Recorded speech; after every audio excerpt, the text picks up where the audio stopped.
This is our project Sourcetrace, a blockchain-based supply chain tracker to track your products from manufacturer to shelf in a tamper-proof manner while maintaining supply chain compliance at every step. There are three entities involved here. One, producer, who creates products and their lots. Warehouses, who check in and check out products if they are compliant, otherwise rejecting the lot. Parameters such as temperature and humidity are recorded when checking out as well as during the transit. And finally, retailer checks in product lots if they are compliant, otherwise reject with appropriate reason. Now let's move to the demonstration. So first we'll connect our MetaMask wallet, which will hold the account for us on the blockchain. Now that we have connected, we can go to the dashboard, and this is the dashboard of Nestle, a producer. We can register an account via sign up page. Let's say I move to this new account which doesn't have any role registered on our platform. It prompts us to register as a producer or warehouse. We can select an option. Let's say if we choose a warehouse or retailer, we can fill in the details. Similarly, for the product producer sign up, and we have a prompt of MetaMask approving the transaction. Let's approve. Now that we have registered successfully, it has redirected us to the dashboard, and since we created this account just now, it doesn't have any products or lots. If we go to our existing accounts, let's say of Nestle, we have existing products and their lots. As you can see, we have three products over here with the basic requirements of temperature and humidity, and we have already created some lots. So let's create a new product.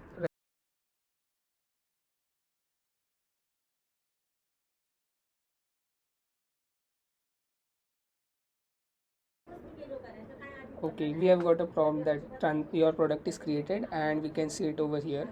We can see all the details we just filled up. We can create a lot out of these products we already have here. So let's say we create a lot for this product. We specify the quantity and we scan the temperature and humidity. For our driver software, we have emulated it so that we can, let's say, simulate a cold storage environment. Once we emulate that, if we scan again, we get valid conditions. So this driver software will ideally be replaced by a proper hardware device available at the producer and warehouse places, but right now we have emulated it. So we can just create this lot with this detail. Okay, the lot is created and it should be reflected over here, as you can see. Now let's create another lot of the let's create another lot of the same product.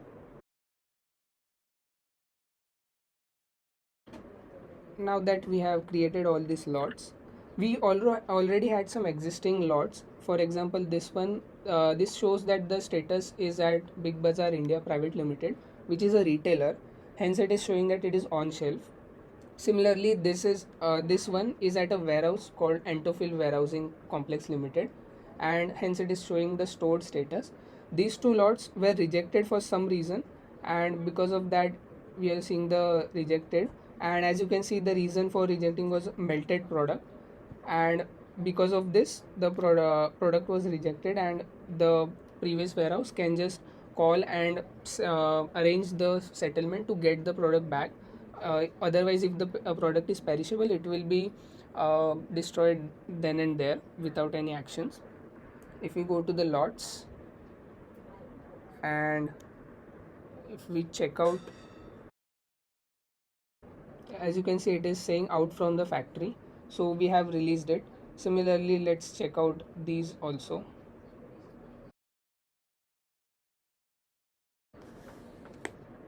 So whenever this product reaches the warehouse, we need a QR code to check in that. So as you can see, this is the QR code for this specific product. Now let's move on to the warehouse dashboard again.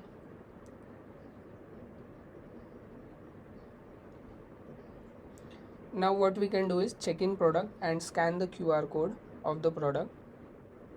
Once it is scanned,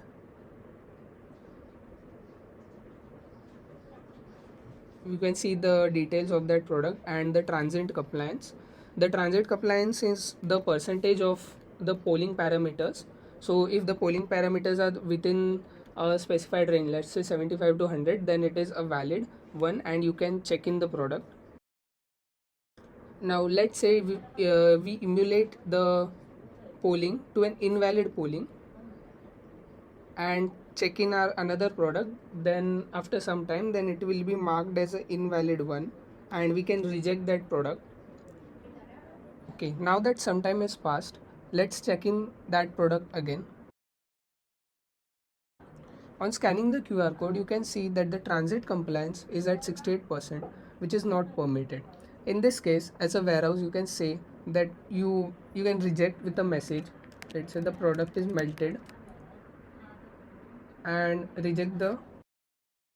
So the product we just rejected will be available in the previous warehouse. In this case, the previous checkpoint was the producer itself. So we can see that the status of that lot will be rejected, as you can see, rejected by Antofill Warehousing Limited. And we are seeing the rejected reason is melted and that the transit compliance was not followed. Now let's go through the warehouse and retailer flow. If we go to the warehouse account again, we have the product in our warehouse available over here. So let's say we want to check out this product from our warehouse. Now again we have to emulate a cold storage environment. If we scan, the conditions are meeting, we select the truck which will be used for checking out. We check out. Let's wait for the transaction to complete, and as soon as it is complete, we can see the polling has started with the concerned truck address, and it will be polled in a specific time interval. So it is prepared transaction, it will send the transaction and polling is successful. This will happen at specific time intervals until we check in that product. And if we go back to if we go back to our in warehouse list, it is not available over here, but in the previous lots it is available. As you can see, it shows the current status as well as the previous ones also which we rejected. Now let's move on to the retailer account. So let's say Big Bazaar, which is a retailer, and Big Bazaar already has some lots in their store. So let's say uh, this polling is still going on, which we started a few seconds ago with basic parameters. Now we'll go back to retailer and try to check in the product lot we just checked it.